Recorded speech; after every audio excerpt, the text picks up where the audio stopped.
এই গোফলা লোকটা মাটি থেকে পানি বের হওয়ার রাস্তা খুলে দেয়।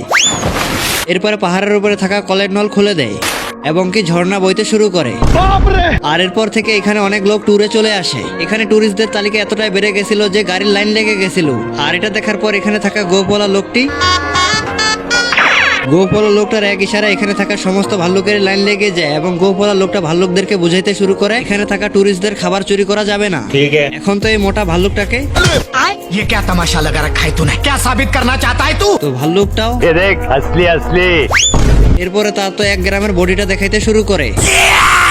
ओ भाई ये क्या है? কিন্তু দুর্ভাগ্যবশত এই লোকটি সমস্ত ভাল্লুককে খাবার বিতরণ করতেছে, কিন্তু এই বোকা ভাল্লুকটা নিজের খাবারের ভাগ না নিয়ে খাবার চুরি করার পরিকল্পনা করতেছে। ভাল্লুকটা চুপি চুপি খাবারের কাছে চলে আসে এবং একটা তরমুজ উঠিয়ে চলে যায়। এরপরে সেই তরমুজটা কেটে খাইতে যায়। ঠিক তখনই তরমুজের দিকে তাকালে সেই তরমুজের ভিতর থেকে গোফলা লোকটি বের হয়ে আসে। এরপরে ভাল্লুকটা আবারও এগিয়ে যায় খাবার চুরি করার জন্য, কিন্তু এই সালা বোকা ভাল্লুকটার একটা দুইটা পাউরুটি দিয়ে পেট ভরে না, যার কারণে সমস্ত পাউরুটি নিয়ে নেয়। सिस्टम पार देंगे। আর সেই পাউরুটি গুলো খাইতে গেলে সেখান থেকে আবারও গোফলা লোকটি বের হয়ে আসে।